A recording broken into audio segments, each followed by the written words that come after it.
Hi, this is Dr. Jenny Mitchell, and I want to do a short course overview of the information technology class.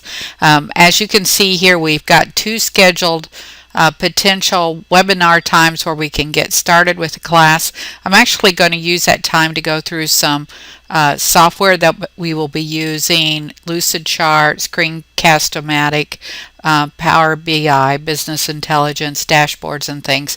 So we'll actually use this time. I will record it.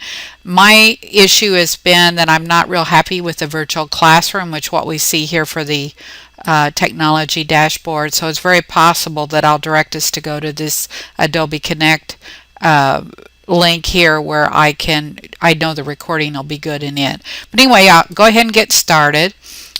We look in here, we do have an overview. This kind of gives you a snapshot of the points and the weeks as we go through.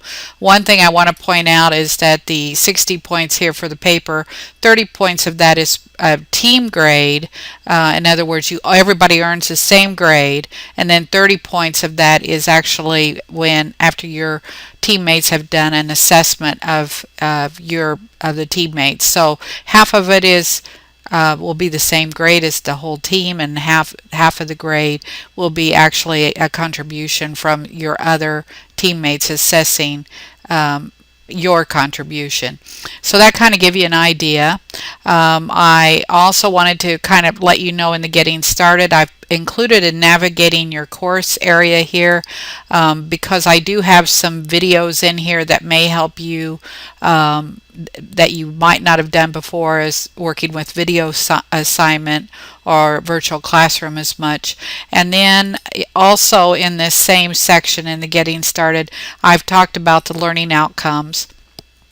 The program learning outcomes, we have focus learning outcomes, and we have student learning outcomes.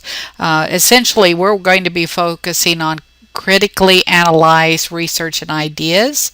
We're going to be looking at visionary leadership for both NFP and OL.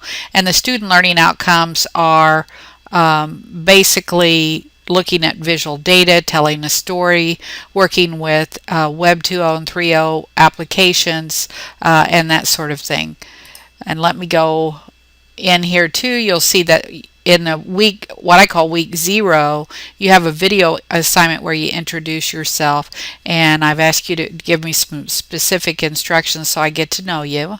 And one of the things in the actual instructions, I've tried to do a video of myself so that may help you.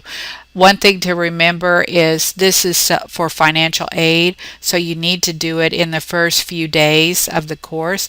I've actually set a due date of June 6th, so we need to make sure that you pay attention to that. Here's the syllabus, and it actually does a summarized version of the course. But the one thing I want to really point out is that each week it has an overview, and then it'll have the assignments attached. So in the week 1 overview, I have your reading assignments, and by the way, all of your textbooks are free. I found them either in the virtual Rooney Library, or I found them as resources online. And so we do a lot of reading in this first book, Information Systems for Business and Beyond. And then you'll find that I give you a lot of samples. I give you samples of students' work from previous courses and so on. And I try to do step-by-step instructions so you feel a little more comfortable. It is kind of a techie course. I try to make it non-techie as I can, but it is something that when you get done, you'll say, wow, I feel like I learned a lot. You'll see here in this week 1 research video assignment, you're doing what some people call this the Ishikawa or a fish diagram. It's a cause and effect where you state the problem and then you look at all the different little causes that contribute to that problem. So for example, if you had a problem with communication, then you might be narrowing that down, and you might be saying, okay, that's too broad, we got to focus on one specific issue, and then we look at all the causes and sub-causes. If you actually do a search on Ishikawa or fish diagram, you'll see some examples of some that are done. One of my favorite ones is a good cup of coffee. That seems to sometimes contribute. There has a problem with that. I like that one. But anyway, as you see here, you'll see links to things as you go through some of this research. I do some try to do some very spot on specific help in tutorials for you as well.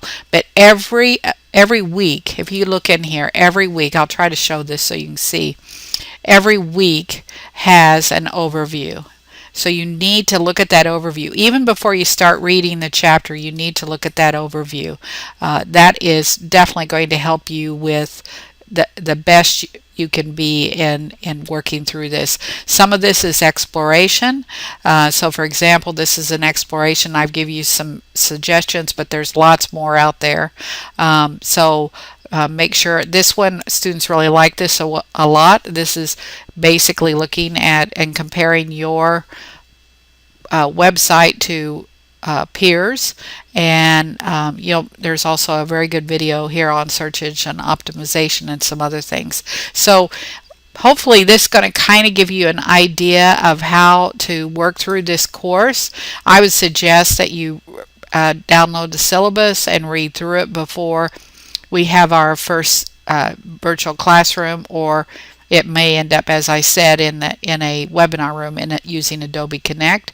Again, just so you know, I do give you, in this final team project, I do give you some prior student work and tell a little bit about it. So it may give you some ideas of, now not all of these are team projects, and I only allow 4 members, a maximum of 4 members on a team now, but you can get an idea of the types of projects that have been done in this class, just so that you make sure you realize that we're working with APA and you need to write in third person. You need to check things for grammar and all that sort of thing. But I basically like to give you an opportunity to get some feedback and maybe even correct some of that work. Now, the one thing I want to remind you, in the very end of the projects, this is about a 9-week course, almost 9 weeks, and I want you to realize that you can actually turn in your paper a little early. And when you turn in your paper a little early, basically what happens is I'm able to give you some feedback without penalty.